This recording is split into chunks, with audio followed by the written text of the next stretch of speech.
soy Cassie, su profe de español, y este es nuestro canal. Bienvenidos! Hoje a gente vai falar sobre pronomes pessoais. Nós vamos falar a primeira parte de pronomes pessoais.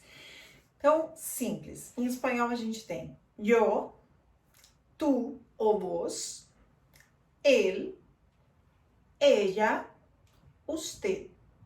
Essas são as três primeiras pessoas, as três pessoas do singular. O que a gente precisa aprender sobre essas três pessoas, né? As três primeiras pessoas. Yo, tranquilo, a gente pode pronunciar de várias formas porque o Y se pronuncia com vogal de formas diferentes. Pode ser yo, yo, yo, só não pode ser io porque io é italiano e eu não parlo italiano. Mas o eu tá tranquilo, yo não tem variações. O que acontece? A segunda pessoa do singular informal tem duas formas diferentes, tu e vos. Tu com acento, hein? É muito importante, porque existe um outro tu sem acento que é o possessivo. O que acontece? As duas formas existem, as duas formas são sinônimas e é uma forma de chamar de tu ou você. Só que assim, não se fala na mesma região uma ou outra. Normalmente, em alguns lugares se fala tu, em outros lugares se fala vos. Na Espanha, todos utilizam a forma tu. Tu. Esse tu é informal, certo? Entre amigos, familiares, parentes, informal. Na América, existe uma mistura entre o tu e o vos. Por exemplo, se a gente vai para a Argentina, para o Uruguai, né?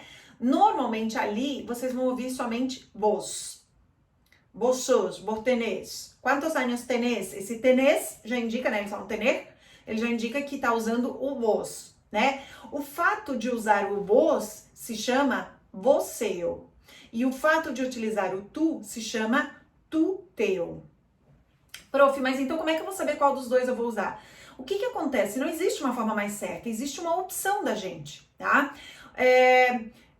Imagina pensar no português do Brasil, o tu e o você. É só uma questão regional. Se a gente vai para o Rio Grande do Sul, no Rio Grande do Sul todo mundo fala tu, né? Se a gente vai para o Paraná, no Paraná todo mundo fala você. Se a gente fica em Santa Catarina, vai para Santa Catarina, eu tô falando de Santa Catarina, então não fica não, né? Vai, nem todo mundo tá aqui. Se vai para Santa Catarina, existe uma mistura. Algumas pessoas dizem tu e outras dizem você, que tá ali no meinho do sanduíche. Então tem um pouco de mistura. Pega um pouco do Rio Grande do Sul, um pouco do Paraná. E a gente vai subindo e vai vendo que existem as duas formas. As duas existem e as duas estão corretas. Não existe dizer que um é mais correto que o outro. É só uma questão regional. Entre o tu e o vos do espanhol é a mesma coisa. É uma questão regional, certo?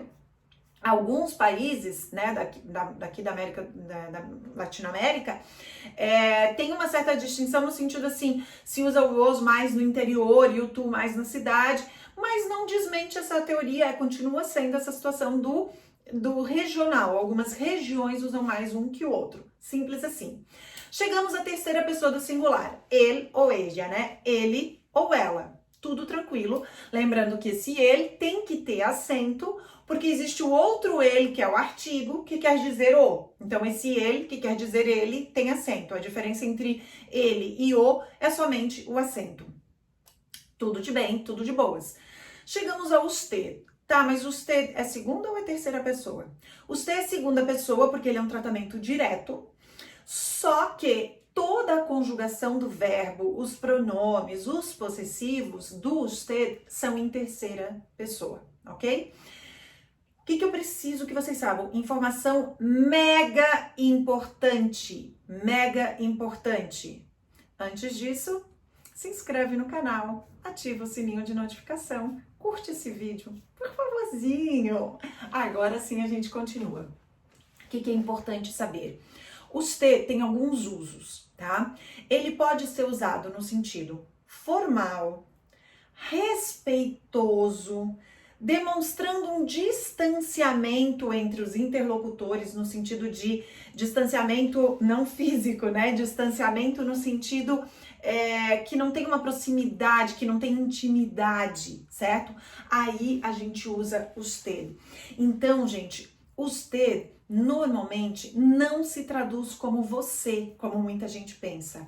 Usted não é você de maneira geral. só em alguns casos, ok? Usted é um tratamento formal, respeitoso. Então, assim, ó, se a gente vai olhar no dicionário, muitos dicionários traduzem usted como senhora, senhora, senhorita. A senhorita é uma coisa que a gente nem usa mais quase, né, no Brasil, meio que fora. Mas se eu conheço alguém da minha idade, alguém mais jovem do que eu, num contexto em que existe uma formalidade, a primeira forma com a qual eu vou tratar essa pessoa é chamá-la de usted. Ela pode me dar a intimidade e dizer, Cassiane, puedes tutear-me. Quando ela diz puedes tutear-me, o que ela tá te dizendo? Eu tô te dando essa liberdade para me chamar de tu. Podes me chamar de tu, né? Ou de vós, se fosse o caso, ok? Então, aí ela tá me permitindo essa liberdade. Vamos supor que eu estou falando com uma pessoa mais velha, um idoso, meu vô. É natural falar com esse idoso chamando ele de usted. É natural isso porque é uma forma respeitosa, certo?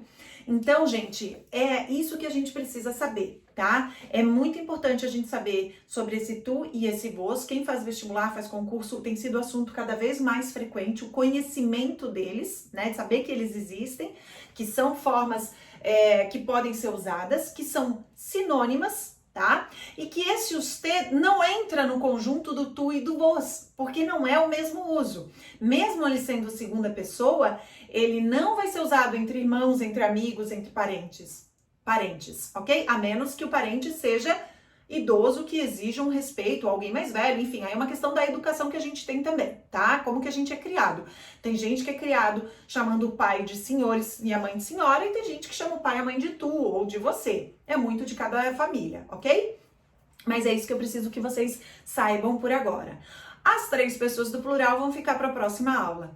Mas antes de sair, por favor, se inscreve no canal, curte esse vídeo, compartilha com quem vocês puderem. Un beso, por hoy es esto y hasta pronto.